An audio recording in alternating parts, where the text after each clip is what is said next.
This week in games, Ubisoft still sucks, Microsoft CEO is getting a raise despite laying off over 2,500 workers, and video game publishers are terrified of video game preservation. Ugh, this is the Twopenny Gamescast.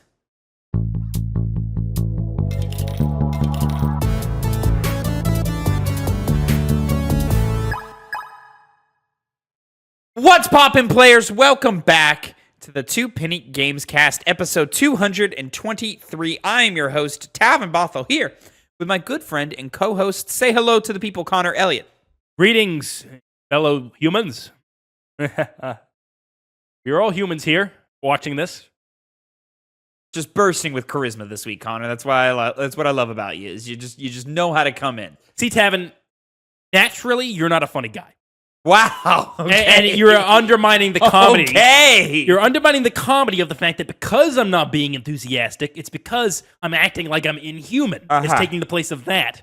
So the double joke is that I'm acting like I'm an inhuman, and I'm constantly referring to the fact that we're all humans, which no actual human being does, unless they're making a joke. Hilarious. Or not human. Absolutely hysterical. You've got the audience in stitches right now. Well, I got to explain it to you, so it's not funny anymore. When you explain your joke, it's not funny. But I'm not talking to the people who are watching it. I'm talking to you. So I have to have you know what I'm doing. And now that you've made me explain this, I would say downhill. something that would get me canceled in response to that. So instead, I'll simply say that, ladies and gentlemen, this is your Twopenny Gamescast. Each week, me and Connor come to you with the nerdy news you need to know concerning the video game industry. We each come to you with two topics, two pennies, if you will, and we give you our 2 cents on them. Of course, you can catch the show live every Monday afternoon at twitch.tv/TwoPennyGames, or if you can't catch us live, Tuesday, 8 a.m. Central Time, youtube.com/@TwoPennyGames, or mainstream podcast services of your choice. Make sure to like, subscribe, drop a comment down below about about all the topics in today's show.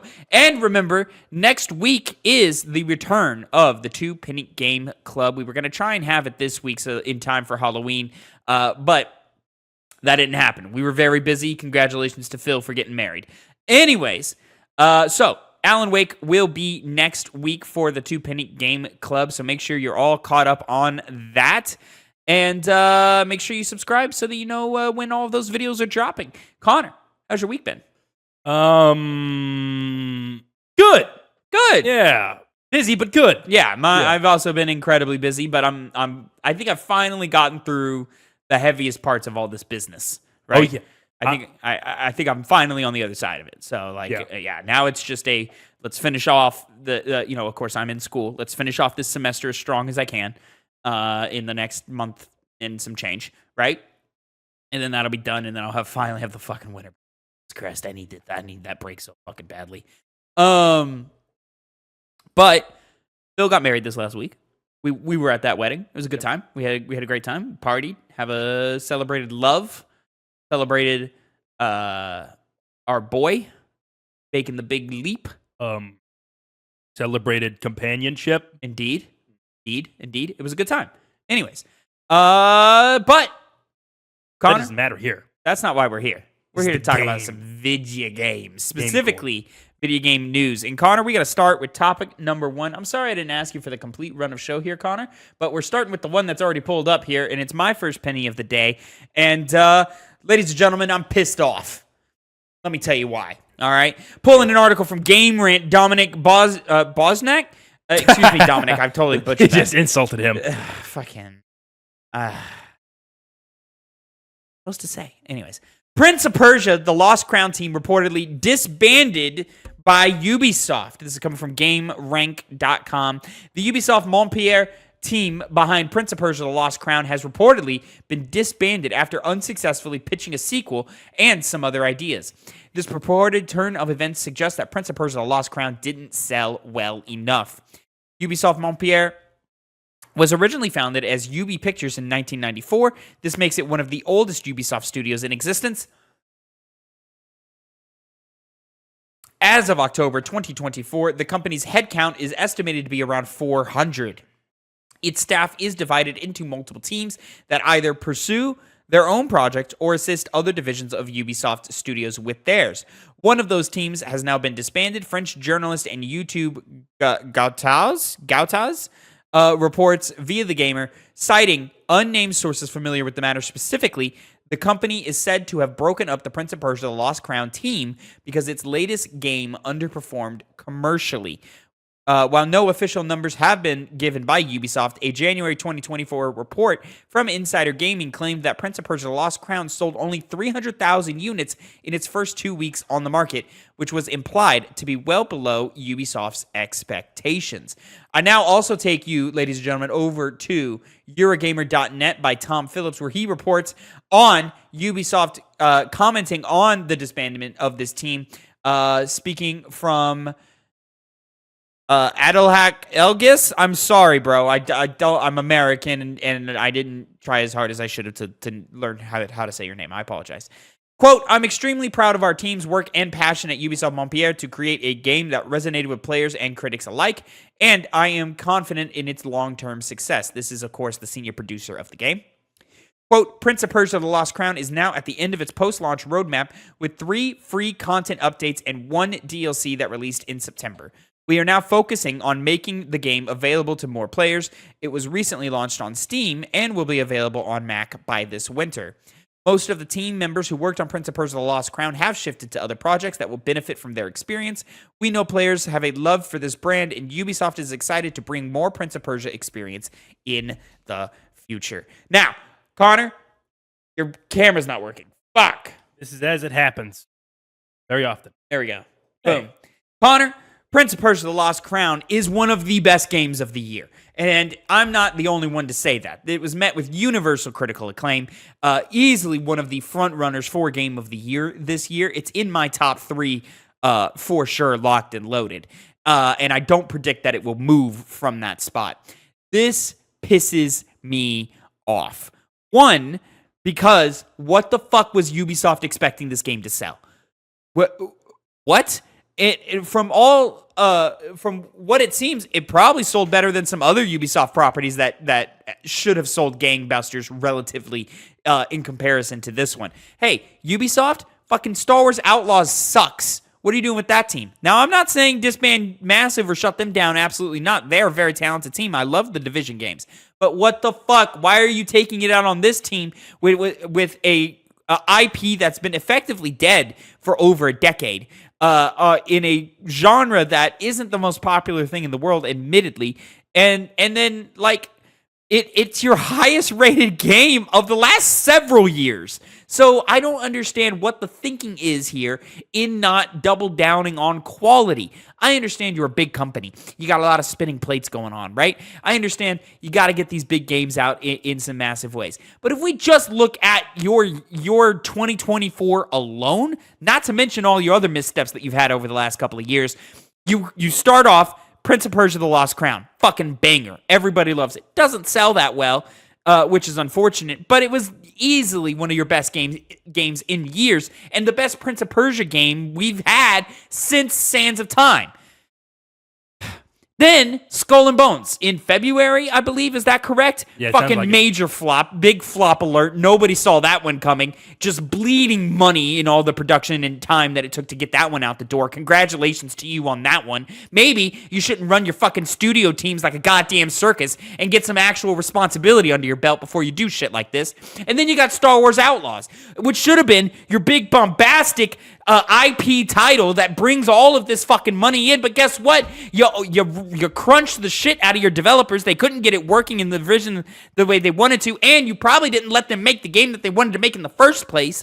And so that one failed spectacularly, which I can't necessarily blame the people on that. It was a garbage game. You put out a bad one. And I blame you, Ubisoft, the publisher, not the devs, for that. Because clearly they're talented and clearly they can put out good games because they have in the past. And now you're telling me Assassin's Creed Shadows is delayed until next year, which was supposed to save you. You're telling me your 2024 went from the easiest alley-oop year you could have had this decade, and you fumbled it so hard, and you're taking it out on the one success you had this year. Congratulations, Ubisoft. You're very likely the worst major publisher in the game right now. There is recent stories that broke, correct me if I'm wrong, it was in regards to Ubisoft, of them looking to be bought out by somebody. That we covered something. Tencent seems to be the leading, yes. is the rumors right now, is Tencent is in the conversation. Which at this point, I don't know. That's not better. It's not better, but when you consistently can't really put out a good game in a while, besides your Assassin's Creed games, which, hopefully this next one is great, but, your track record isn't exactly, giving people a lot of confidence. But at the same time, when it comes to marketing for this game, it's very hard for me to tell how well it was marketed because I kept seeing it. But that's kind of the caveat of being covering this industry all the time, is you can kind of get not the best perception of how well a game is being marketed. Sometimes it's very obvious that you're not doing anything at all. But to my knowledge, Prince of Persia didn't really seem to be pushed all that much outside of their occasional showcases.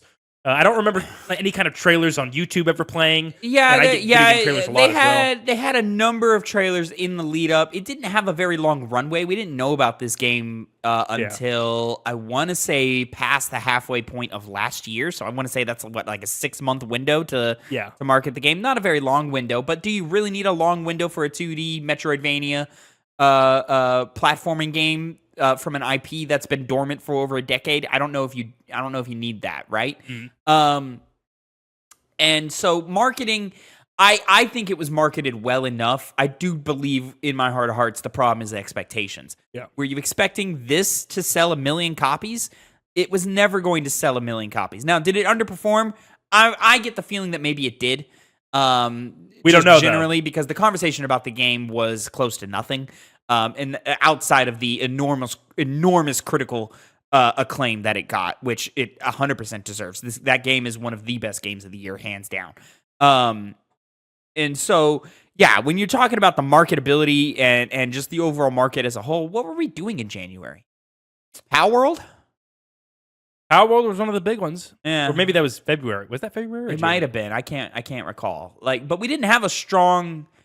We had a pretty decent start to this year, actually, now that I think about it. It was decent, So, yeah. Go back and look exactly what those were, but... Yeah,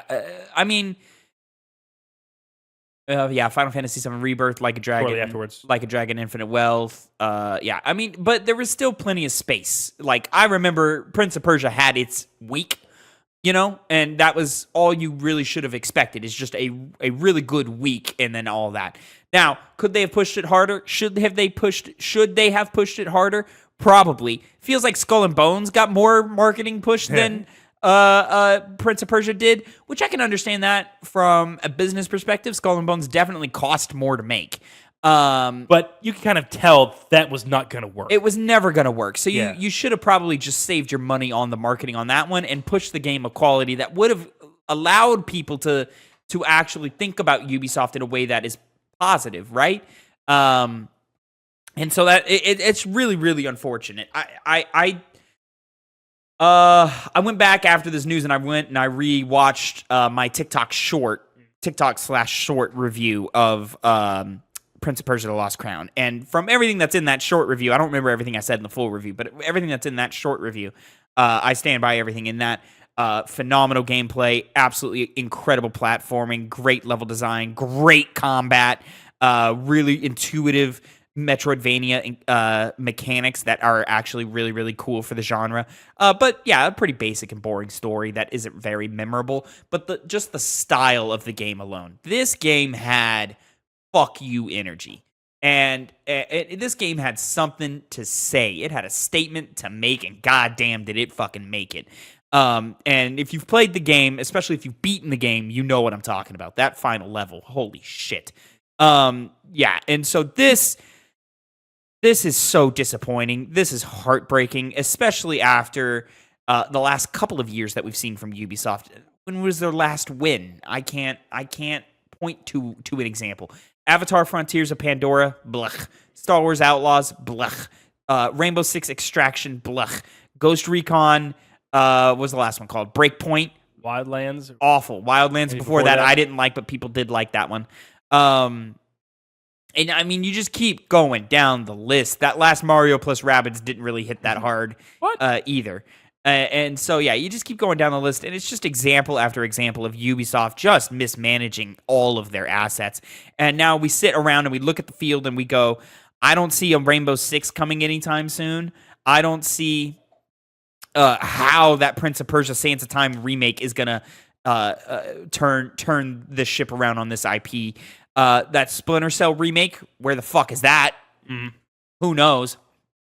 Ubisoft is sitting on so many incredible and incredibly valuable IPs. Rayman, Splinter Cell, Prince of Persia, the list just keeps going on and on and on. And they're just doing nothing with them. And the few times that something of quality does happen, they stuff it to the side, or they shut it down, or they kill it early in some sense. I was hopeful for Assassin's Creed Shadows, especially after their gameplay demo, and I still think that game is going to be fun, but I don't see how it's possible how that game can possibly live up to expectations, whatever those mean, whatever that statement means. I just don't see how it's possible for Assassin's Creed Shadows to find success in this market and in the state that Ubisoft is in general. Yves Guillemot should resign. That should have happened a long time ago. But, what you just said about what their expectations are. It's always the question when any studio gets closed down or when they get disbanded in this case. You don't know exactly what their metrics are for, success are. Yeah. So you can't, without that knowledge, you can't really criticize that too harshly rather than just speculate. So I'll refer to, I sent the article earlier. I don't know if you had pulled it up, gotten it ready. I didn't, but I can right here. All right. Because there's another company called Larian Studios that made one of the biggest games in recent years, Baldur's Gate 3, who you can rely on to know their stuff. And the head of publishing, the director of publishing, he put the blame on Ubisoft, as we are right now, but his angle was pretty interesting. So Michael Dowse. Yes, Michael Dowse. Chris Scullion wrote this article. I'll say the name so you can look at if you want to yourself. Baldur's Gate 3, can you scroll up for a second? Yeah, Baldur's Gate 3 exec says Ubisoft is to blame for Prince of Persia, The Lost Crown selling poorly. I don't have to read from him because I saw it earlier. His criticism was that the way they released it is they didn't release it on Steam day one. They released it on Ubisoft and the Epic Games Store. And still not. Oh no, it did just launch on Steam. Yeah. Yeah, and the issue with that, there's a byline here that is one of his quotes, which is that it's hard to make an 85-hour plus game, but it's easier to release one. And when you take a platform, because obviously, if you remember when Epic Games Store came out, there was a lot of criticism of it because people wanted to have all of their games in one place on Steam. And so some people were kind of refusing to get Epic Games Store. Overall, at this point, a lot more people have gotten on these other platforms, but you're still missing out on a large player base on Steam. And when you just don't release on there, you're missing out on a lot of potential sales. And so when you shoot yourself in the foot by just relying on going to your, in-house launchers, because obviously they, would work more with Epic Games Store and their Ubisoft launcher, why? What's the point in this? When you want to be successful, you have to go every avenue you can. Put it everywhere. Basic sense. Yeah. Yeah, and, we should question why they're failing, Publisher of that size should be able to easily put it everywhere. Yeah, we're already having conversations now of breaking down the console barrier. It shouldn't even be a conversation of breaking down the PC game launcher barrier, which shouldn't really exist at all, Because think about how many people go through a game store and say, look at this game on sale. Prince of Persia, a couple $, off. I'll get that. Hey, Prince of Persia, I played the old one. I'll download that. Wasn't even an expensive. I think it was like $30. Exactly. And people would have bought it just off of that. And if, I'm assuming even new games, I don't see it often, but they would go on sale at some point during this year for a small amount. That's all that's all the reason people need to buy a game sometimes. And to not do that is just insanity. And that much of an obvious business mistake kind of leads to explain why Ubisoft has been, failing so much these past couple of years is the management, Yves Guillemot, and any other executive who, decide to axe these studios and also make stupid decisions are to blame. Ubisoft is the core issue, which is why, they're probably, I think, going to end up, selling out because clearly they're not making it on their own. And if that happens, oof. Yeah. Oof. You're basically just buying IP and then however many bodies you want and axing the rest. Exactly. Ubisoft, I don't even know how many studios Ubisoft has under its employees branch or under its arms right now, but like if it's 5, you can guarantee it's going to be reduced down to 2 or 3. Mm-hmm. Yeah. In this day and age of video games, yeah, it's hard enough. And when you're gross. A big publisher constantly failing, that's even worse. Yeah. On the horizon, we're going to see some bad stuff happen at Ubisoft, even if they don't sell. And you know what, Connor? It's not even going to end there as we move on to our second topic of the day, your first penny of the day. Boy, you want to talk about some corporate greed this episode? We got some fucking corporate greed talk this episode. Take it away from me, my friend. We always do. This is from IGN by Rebecca Valentine. Microsoft CEO Satya Nadella gets $30 million pay raise amid year of massive gaming layoffs. According to a proxy filing published earlier this week and spotted by NBC, Nadella's compensation for the fiscal year 2024 totaled $79,106,183. $2.5 million of this was his base salary. $71.24 million was stock awards. $5.2 million was non-equity incentive plan compensation, and the rest was a mixture of other types of compensation. This is significantly higher than last year, when Nadella's compensation totaled $48.5 million. While Nadella's base salary remained flat between years, he saw a massive jump in the past fiscal year in stock awards, going from $39.24 million last year to $71.24 million this year. Notably, the filing points out that the number actually incorporates Nadella taking a pay cut. The, quote, cash incentive, end quote, portion of his pay was reduced at Nadella's own request due to a security breach in 2023 where a Chinese espionage group hacked government email accounts through Microsoft. Per the filing, without this reduction, Nadella's non-equity incentive plan compensation would have totaled $10.66 million instead of $5.2 million. Quote, since the board of directors appointed Mr. Nadella as the third chief executive officer in its history in 2014, Microsoft has nearly tripled revenue to $245.1 billion, nearly quadrupled that net income to $88.1 billion, and more than quadrupled diluted earnings per share to $11.80, the filing reads. In addition to another year of consistently strong financial performance, Mr. Nadella and his leadership team have positioned Microsoft to continue to drive performance for years to come, end quote. You would not think so if you've been covering it as we have. From the game's perspective. Yes, where no matter how good they do, and they've been doing good, we're not talking about Ubisoft here, who constantly have miss after miss after miss.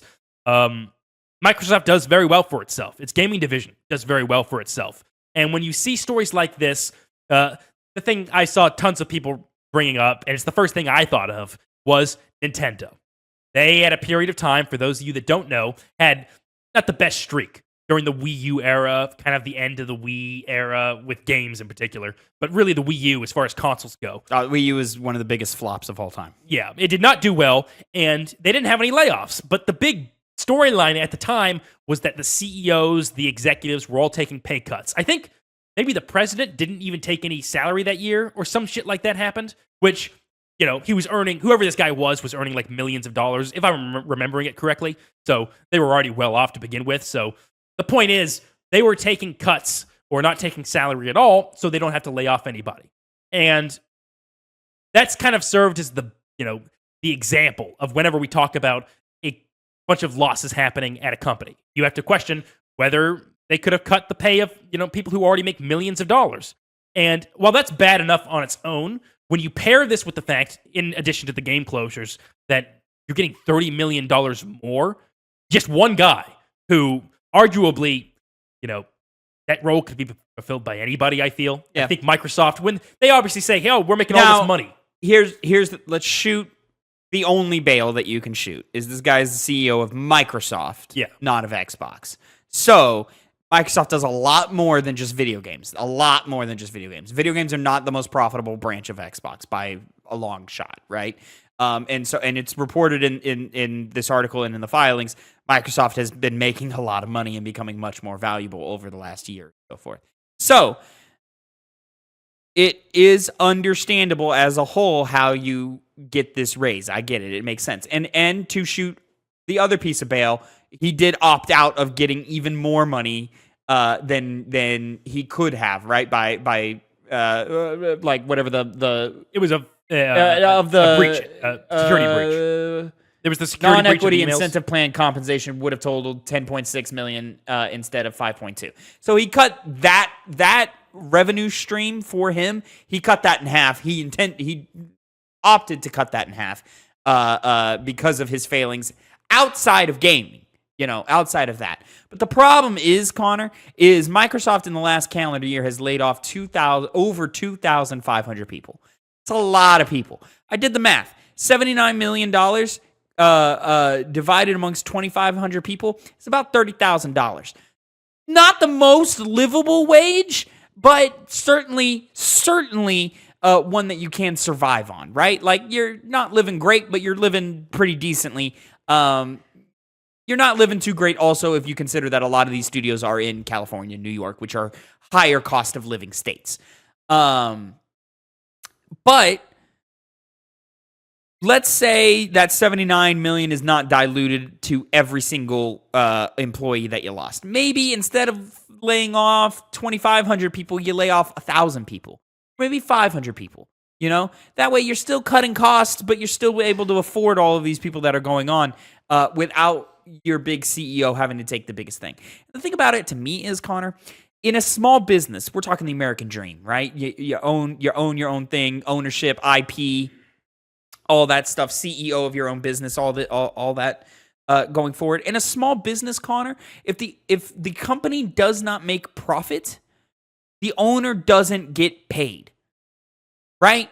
But the employees still have to get paid. Right, so the small business owner gets paid last. That's the thing, and very often you have a thing where, like, maybe the small business does make profit, but it doesn't make that much profit. So you often have employees making more money than the owner. Right, that's a thing that happens. But somewhere along the line, when a company goes public, or the shareholders and investors start getting involved, that sort of ideal goes away. And I understand that's kind of the benefit of being a publicly traded company, is that you as a CEO can, like, have a sustainable and consistent salary and so forth. So, like, I understand the need for that.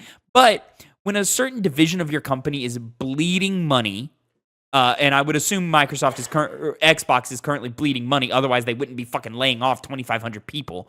Then it is on you as the leader of that company to take the loss first, before we start affecting the jobs of literally thousands of people, before we affect the livelihood of thousands of people, and before we damage the medium of video games, which I'll remind you is the largest entertainment medium in the world right now by a long shot, and you start damaging what is an art-based medium by burning out and firing and pushing away all of these phenomenal artists who are working overtime to make your stupid little game come out so that you can have your cute little end of quarter bonus. Am I insane enough to say all $79 million should have gone to those 100 employees? No, I'm not. But did it need to be 2,500? I don't think it did. And you just mentioned how, did all of that money have to go to keeping employees around? No. But it could. It could. This guy is not... It could. You don't need $79 million to live. You don't need it. You're probably cool with one. Anybody, please use your skills and find out where this guy lives. And then stop it. No, we're not doing that. We're not doing that. I'm not saying to share it. I'm not saying to share it. I'm just saying look at it and be like, that's a big house. Because you know he has a big house. And you're like, well, you're going to fire people, lay off people. When you got that, go fuck yourself, buddy. This is typical of the society we live in. It's not even simple to say it's, America. It's the world. People who have the money, dictate how that money is used. And very often than not, these people are entirely self-interested. They have no desire for the common good or to help their workers. Yeah. They see their paycheck, how much they make, and they're satisfied with that. And so they're not going to spare a thought for people they're laying off. The thing about it to me, and how I know that this is greed focused, and how I know that it doesn't need to be this way at all, is you look over at Nintendo, like we keep pointing to, and I'm not going to pretend that Nintendo is some golden child and makes the right move every time. Clearly, they don't. There's plenty of examples of Nintendo messing it up. But Shigeru Miyamoto, the creator of Mario, I believe number 2 at Nintendo, if I have that right, annually makes approximately $2.02 million US a year. You know, the conversion rate might change that number a little bit, but it's come from NintendoLife.com reporting 2023. Shigeru Miyamoto made $2.02 million in 2023. That is off the back of one of the most successful video game movies in the world. They're Nintendo's second best-selling console of all time, and surely going to be probably their most successful console by the time it's all said and done. Successful iteration of IP after IP. I'm talking Zelda, Mario. What was another poppin' one that came out in the last couple of years? I'm failing. Smash Brothers, Mario Kart, it just keeps going on and on and on like that. And again, the Mario movie made a lot of fucking money, and they launched an amusement park that is also very, very successful. But Miyamoto only makes $2 million a year. That's how I know these fucks over at Microsoft and Ubisoft and all the softs are fucking their own companies over. Because you guys are so greedy and so focused on your own profits that you can't put that to the side to a minute to ensure quality of life living at your company, to run it in a way to where thousands of people's lives aren't affected. And this is, unfortunately, just some nerdy little gamer guy with a microphone screaming into the void, and it fucking irritates the shit out of me. Yeah. We've done this kind of thing a lot. Of like, guy didn't take pay cut, layoffs. There are people at the head make tons of money. Shake our fist at this guy, rinse, wash, repeat. But, ladies and gentlemen, if you thought the greed stops there, surely there's nothing else to talk about this week in terms of corporate greed, you would be wrong. I draw your attention to topic number 3. I'm going to take this one, Connor. Wonder why. As my second penny of the day. Publishers are absolutely terrified preserved video games would be used for recreational purposes. Huh? Mm-hmm. So, the U.S. Copyright Office has struck down a major effort for game preservation. This is from Games Radar Plus by Dustin Bailey. A 3-year fight to help support game preservation has come to a sad end today. The U.S. Copyright Office has denied a request for a DMCA exemption that would allow libraries to remotely share digital access to preserved video games. Quote, for the past 3 years, the Video Game History Foundation has been supporting with the Software Preservation Network, SPN, on a petition to allow libraries and archives to remotely share digital access to out-of-print video games in their collections, VGHF explains in its statement. Quote, under the current anti-circumvention rules in Section 1201 of the DMCA, stick with us, libraries and archives are unable to break copy protection of games in order to make them remotely accessible to researchers. Essentially, this exemption would open up the possibility of a digital library where historians and researchers could check out digital games that run through emulators. The VGHF argues that around 87% of all video games released in the US before 2010 are now out of print. And the only legal way to access those games now is through the occasionally exorbitant prices and often failing hardware that defines the retro gaming market. Still, the U.S. Copyright Office has said no. Quote, the register concludes that proponents did not show that removing the single-user limitation for preserved computer programs or permitting off-premises access to video games are likely to be non-infringing, according to the final ruling. Quote, she also notes the greater risk of market harm with removing the video game exemptions premises limitation, given the market for legacy video games. That ruling cites the belief of the Entertainment Software Association and other industry lobby groups that, quote, there would be a significant risk that preserved video games would be used for recreational purposes. We cannot, of course, entertain the notion that researchers enjoy their subjects for even a moment. More importantly, this also ignores the fact that libraries already lend out digital versions of more traditional media like books and movies to everyday people for what can only be described as recreational purposes. Members of the VGHF are naturally unhappy with the decision. Quote, unfortunately, lobbying efforts by rights holder groups continue to hold back progress, the group says in its statement, noting the ESA's absolutist position that it would not support a similar sort of copyright reform under any circumstances.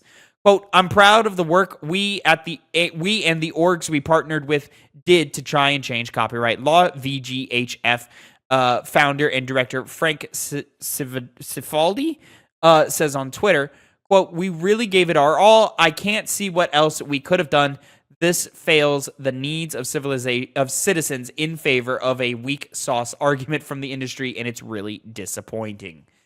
So, Connor, these publishers, right, who own these video games, they don't want to give out digital versions of the video games to libraries who could then rent it out to people because they're afraid the people would use them for fun. Yeah. I'm assuming you've heard of the TV show, the animated TV show, been pretty big recently, Smiling Friends. I've seen it. Yeah, I'm assuming. Are you aware of the reference to these people? No. There's a scene. There was one of the episodes where they meet an old video game character, and he's kind of destitute. He's doing random things for money because he no longer has games made of him. And they go to the publisher of them, and he's this, fat, disgusting blob-looking guy who's constantly eating chicken nuggets out of sauces, like all over the place. Gotta have your sauces. Exactly. But when they try to beseech this guy to, make more games, he says, nah, I'm not going to do that. And then they leave to go say, well, we're going to make our own game. And he gets pissed. He's like, it's my game to sit on and do nothing with. That's exactly what these people think. They're not gaining money on these things right now. No. These are old, out-of-print games that only have the purpose of being played to know what video games are as a medium. If they are being purchased, they're being purchased by third-party sellers. So you're just nothing's happening with them. Nothing is happening with them. There's no profit. There's no reason not to. I'm sure there's like licensing fees, right? To like say, hey, yeah, can we rent this out? Yes, you can. Here you go. Type thing. We live in a digital age. This should be easy. We live in a digital age. This should be easy. But they are constantly just making it harder and harder for the just boring and basic sense of wanting control over their IP. And it just doesn't make sense. With these movements, you are losing so much history, so much important history. And it's just impossible if video games were to ever be studied academically, it's impossible for someone to realistically do so without spending thousands of dollars unnecessarily to know more about this medium or know more about the history of this medium. It's very, very upsetting. It's the only, to my real knowledge, it's the only medium that treats itself this way. Books, music, TV, radio, whatever you got, you can find resources to go back and look at old things and research old things and experience old things. And it's pointed out in the Games Radar Plus article here. You're gonna tell me there's nobody renting out an old book or an old movie for recreational purposes? Come on, dude. What are we talking about here? Unless you magically put it up on Steam tomorrow, which you're not gonna do because no one's gonna fucking buy. I don't even know, fucking Frogger. Lord of the Rings, the Third Age. How is that? I brought it up recently during my ranking of Lord of the Rings games. Turn-based RPG that's actually quality and hard to get it now because it's that time frame. I'm sure a lot of people are just itching to get it. Lord of the Well, Tavin, there's a lot of games people aren't itching to get to, and no, you're right. You're right. You're absolutely right. I know you're taking the piss. I'm taking the piss out of you because it's you, right? Yeah. No, yeah. And there doesn't seem to be anything that can be done on this side of things because they're just putting their foot down. They're saying, they're just saying no. Now we get into the conversation that you're not going to like, Tavin, which is something that I have kind of alluded to in the past. Now is the first time I'll actually talk about it with a level of seriousness, which is pirating video games. Now, I, as someone who knows about that stuff, I never take part in it, of course. I know what people do. because you think of pirating games. Obviously, there's the Nintendo stuff that occurs, and they go after those people a lot. And you think of, I'm going to circumvent, the barriers to play new game to pay for new games. If there's no way to pay for and play a game, what are the people going to do? Exactly. Yeah. And my only point has only always been, if there's a way to buy it, buy it. Well, that's the thing. They also mention failing hardware. Even if you buy the game, can you buy the hardware? That's a whole other angle to it. And it's one of those things that something like PC circumvents. Yeah. And, obviously pirating's could be rocky. It could be shaky. But most experiences I've had with people that pirate games is they don't try to get the new game for free. They want to go play their old games. They're those people that always want to play, the nostalgia game for themselves. And they go and find those on some pirating site, which is relatively easy, and they play it that way. Sometimes for the game club, that's the only way we can play any game. Yeah, how'd that work out for your little might and magic bullshit? I played that on Steam perfectly. I don't know what your guys' problem. That's on you. It didn't work. Doesn't work. Worked for me. Huh? That's neither here nor there, Tavin. We played a better game anyway. Yeah, probably. Yeah. But, aside from that, that's what's the most logical next course. When any legal barrier is shut off, and clearly greed is the promotion, like the reason for it. Not even from a monetary standpoint, but just control. This is my thing, and we want to control it. And, in the same way, if you banned alcohol, guess what happened? The mafia came into power. When you banned drugs, and you went on the war on drugs, cartels popped up. You're not going to stop people from playing these old games. So if you're going to do it... It's a little less extreme than that, but I follow your thinking. But the point is that when you deny people a certain service or a thing that they want that is accessible, through reasonably accessible, they're going to go for that. So why not just open up a open path to allow people to partake in the art of gaming? I mean, you would think these people would care about it, but of course they're suits who only care about protecting, copyrights and their IPs. And I mean, we're not talking about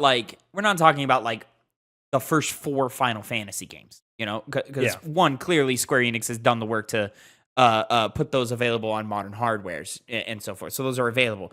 We're talking about Action Robot Rocket or some weird offshoot thing that you never heard of from the 70s, right?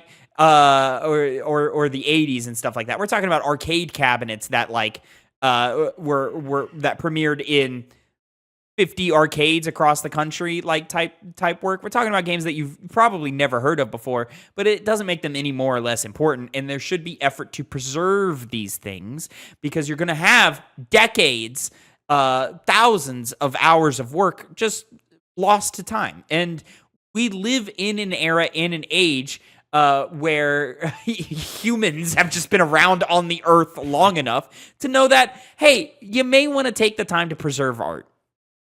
Because there's so many examples of things weren't preserved, and now we don't know what the fuck they mean. And for people that might think, well, how are we going to save the Library of Alexandria? Let's go to a recent example. A vast majority of films from the 1920s and the 1930s, just on how they were made back in the day, are just gone, never to be found again. That's just it. Relatively recently, when, once again, by that point, you would have thought, well, they'd got it through their heads that we should save art so we don't lose it, but it happened. And when you hear stories like this, it's almost like it's just setting up the next wave of that, and instead of movies, it's going to be video games. And once again, nothing seems to be moving in the right direction. Connor, the Greeks pretty much established what we in the Western world would call modern storytelling, right? Through their works in theater. Fine arts. Yeah, right. And there's I think if my memory serves right from my work in scholarly level, less than 20 Greek scripts that survive today. And the way Greeks did theater is they didn't do one-offs. You made trilogies, and then you would make a 4th play that was a parody of the trilogy. So you would have this big serious trilogy where you were taking yourself super seriously, and then you would have this 4th play kind of making fun of what happened in those, right? Yeah. That's what we think was the structure, because there's so few of these plays that still exist, to the point to where, and so few of them are complete, to the point to where we're just like, yeah, that's probably what they were doing, but we don't know because it was fucking 5,000 years ago. Yeah. And it's hysterical to me. And you know what's funny is a lot of theater is based off of this concept. I'm just on a tirade, on a tangent now. A lot of this is based off of, and just storytelling in general is based off of Aristotle and his, oh God, what were they called? I had it literally 35 seconds Like a series ago. of plays? No, Aristotle has basically like these, like, I think it's 12 rules of storytelling. I've heard something like that. Aristotle's fucking called. It's gonna drive me fucking crazy. I'll look it up. Aristotle's Rules of drama, rules of tragedy, yeah, but there's like a word. rules to for it. living well. That's not it. Anyways, and he basically like outlined the like 12 rules for effective storytelling or effective theatricality. In that sense, Aristotle's 3 unities? oh fuck! I almost had it and then it escaped me again. Anyways, poetics. Aristotle's poetics. That's what they are. Oh, there it is. Anyways, all of that to say, Aristotle is like commenting on all of Greek theater, you know, which is hundreds of years of Greek theater. And someone pointed out to me today, that would be like if Tucker Carlson brought out storytelling rules based off of Shakespeare. And you're like, well, I don't know if he knows exactly what he's talking about, but you know, it's that and the third. Best we got. So that's how long the Greeks were around. I mean, they're still around, but you know, like, you know what I mean, like Greek Empire type shit. Yeah. So that's my tirade. And The point of all of that was to say it would benefit scholars around the world if we had more Greek plays, but we don't, because they didn't know they were going to go away one day. neither do these guys. No, they know. They just choose not to preserve it. That's giving too much credit. You know, those happen in an era of ignorance. Yeah. And you can dismiss ignorance. How you don't know it? You don't know something until you know it, right? Yeah.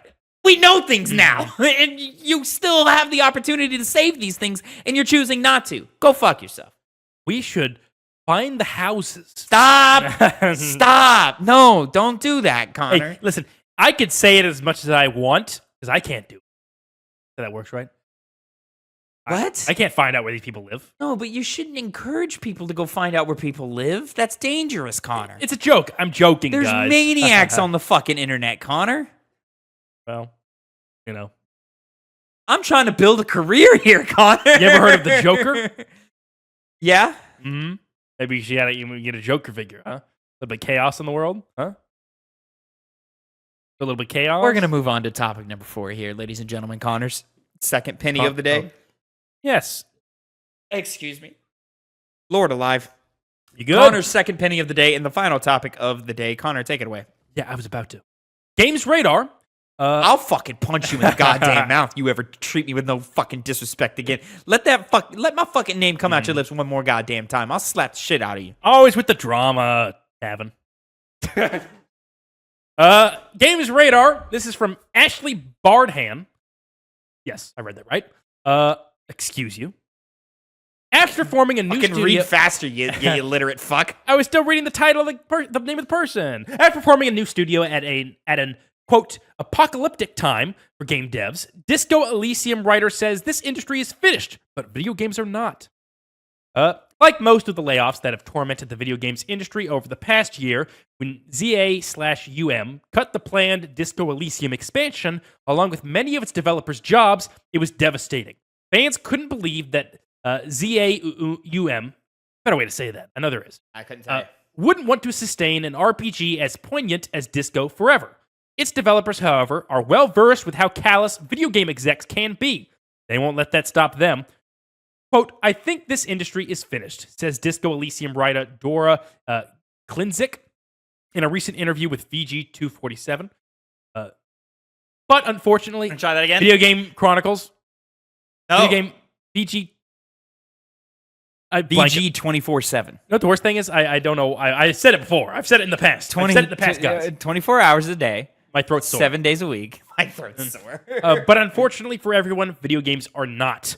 End quote. Earlier in October, some former ZA/UM employees... Zoom? Zaum. I'm going to say Zaum. Zaum. Employees, including Klinzik and fellow disco writer Argo Tulik, announced the new studio Summer Eternal. According to its website, Summer Eternal promises to be worker and player owned and to, quote, push back against big tech's encroachment on the territory of our art, end quote. Expanding on this point in VG247's interview, Kinzik says, quote, Summer Eternal will not fix the games industry. Although, as a byproduct of our operation, we might generate a panacea for agriculture, astronomy, inaccurate bus timetables, those hoax messages that target your mom, local elections, and syphilis, end quote. Sounds good, and everyone seems on board. What the fuck were they just saying? Summer Eternal organizer Alexander Gavrilovac, for example, I'm nailing these European names. First time I've done this. I'll be honest, you're doing way better than I was. I've never done this good with European names, but agrees with Kinzik's suggestion that Summer Eternal isn't a cure. It's a salve for the pockmarked games industry coming from within that same industry. There's still more. Is it important? I feel like we got to the point. Let's find out. I myself ascribe to the accelerationist. Okay, we're done. All right. I'm pretty sure we got it. All right. Big words. Big words. All right. So this is actually you sent this in the. Listen, ladies and gentlemen, we have a news chat, like a news little chat in our Discord, in which we dump all of the relevant stories during the week that we see, and we dump it in that Discord. We should be better about that, by the way. But that aside. Connor, love him to death. Great co-host. No, you better not. Sometimes he puts some bullshit stories in there. And guess who actually looked for the stories, huh? Know what I found? Jack shit. The fourth one, I found jack shit.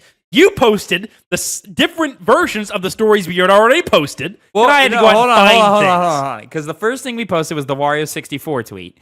We're not going to read a fucking tweet on this goddamn show, right? Unless we have to, you know? But if there's a way to present the news in a better way, we're going to present it in a better way. Of course. Right? You then posted the article about the Larian Studios talking about the Prince of Persia thing, which is a great article. Thank you for having that piece of information for the story, right? And I think you introduced it at a great time when we covered it, right? But it's not the story, right? And so I wanted to find the story. So I went and I posted the story, but the story and the update to the story, that is Ubisoft's response to the story, were two separate things. So I had to go find a third article. Yeah, that's all fine.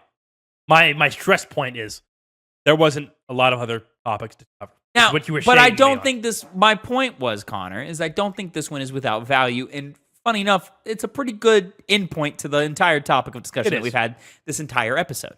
In that, this industry's dying. But video games are here to stay.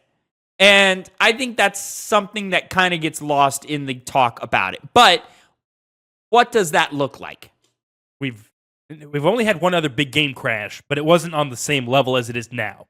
So and I'm not familiar with that game crash and what the exact ramifications You're talking about in the 80s? Yeah. Yeah. Like, obviously, layoff, people losing their jobs, companies failing. Well, it's an era where video games were not profitable. Mm-hmm. And essentially, you couldn't, arcades just weren't profitable. And these developers kept making games, and they were experimenting. It was a very experimental age. And so a lot of these games weren't very good. But they still should be preserved. But they weren't very good. And so, the market just crashed because there wasn't enough profit going around. Yeah. Is my understanding of it. And then Nintendo came through with Mario. And saved it all. And then here we are today, you know? But nowadays, with as big of an industry as it is, earlier in this podcast, you said biggest entertainment industry in the world right now. Yeah. In terms of dollar signs. Yeah. It is. So, Fortnite makes a lot of money. Yes, they do. And that collapse seems like it would mainly affect the big publishers, the ones who have been overreaching with the things they do, like Ubisoft, for example, or I guess Ubisoft, more like Embracer. Ubisoft not knowing exactly what they want to do, and any kind of collapse that could happen would be bad.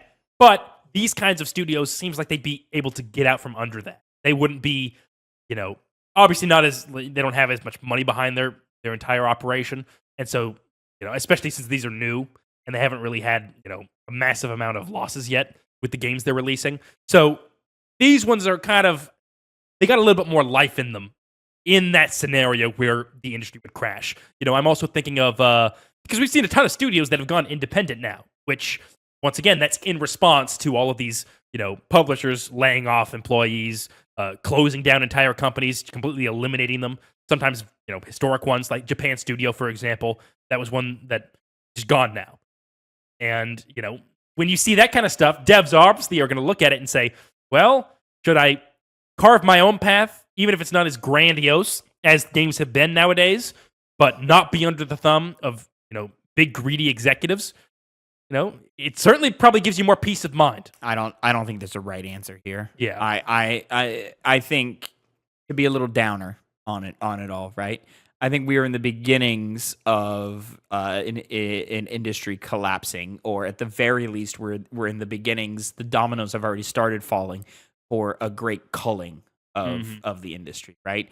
And so you'll see a massive reduction in size. I'm talking publisher, number of employees, money going around. Technology will not falter, but it will stagnate for probably a decade. And I mean, worst case scenario, you're looking at an entire industry collapse that will could potentially kickstart a global depression, because video games are that big right now because they're so intrinsic to tech, and the world is so tech based right now. I don't think that's going to happen. I think you're looking at the beginning of a great culling, or maybe we're already in the middle of it or something like that. But yeah, we're going to be getting headline after headline for the next decade, probably, of this studio closes. This 1,000 people over here got laid off. Thousands of people got laid off here, or whatever. And to really rock the boat and change things up, unfortunately, something's got to go, I think.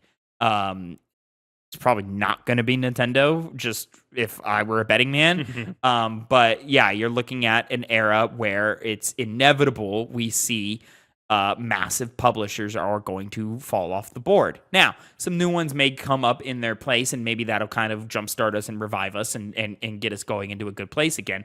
But I do not foresee, at least in the 2020s decade, this industry recovering from the damage that we have dealt ourselves in the last half of last decade. I think we spent...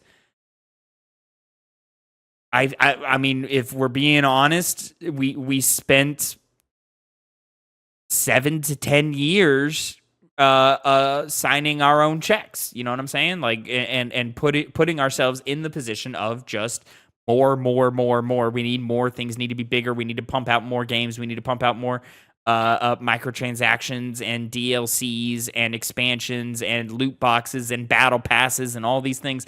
And we need to build games to digitally manipulate our player base into spending as much money as possible. And in that, we've extracted all the soul from the art form. And in terms of a AAA level, we are just or a mainstream level, we're just in a period of time where, all right, all of these people in charge made all of the greedy, wrong moves to get a quick buck out of this place. And then what's going to happen? They're going to leave. They're going to go to a different industry. They're going to start going to business or tech or some other industry-based medium, and it's going to be a terrible place for video games for a little while. And we've seen this pretty much in every industry, and so now it's just video games' turn, and it's unfortunate that it's come to this. Yeah. Hip-hop is in the same state as well. Is it? Yeah. There's kind of we're saying you were being a Debbie Downer. I'm one as well. There could be some positive things that come from it. When current business practices end up collapsing an industry, if it gets revitalized, when it gets revitalized, maybe you'll, hopefully, if we learn from our mistakes, it won't happen again. Things will change. Because sometimes you need a kick in the balls to learn a lesson. You would need to uproot capitalism as a society, in order to do that. More like expanding regulatory agencies to prevent them from being able to do whatever they please. Lobbying is also a big aspect of that. It circumvents any kind of, law, not lobbying, any kind of regulatory agency. Because, money corrupts. And in the same way, we just covered stories of how, Satya Nadella takes a big pay bonus while a portion of his company is having massive amounts of layoffs. It kind of lets everybody know what the goal is here for those that are causing the issues in the games industry. Yeah, that's where we are. And ladies and gentlemen, that is going to be it for your newest episode of the Two Penny Gamescast. Remember, not every episode is such a fucking downer or is frustrating or irritating, but we do this every week, Monday afternoons, twitch.tv/TwoPennyGames, or you can catch the full episodes over at youtube.com/@TwoPennyGames or mainstream podcast services of your choice. Remember to like, subscribe, comment down below about all of the stories we covered today. Get your 2 pennies in on those, and we will talk about it next week. But until next time, have a great time. And Connor, say goodbye to the people. Bye. And make sure you play Alan Wake for next week's Game Club. Bye.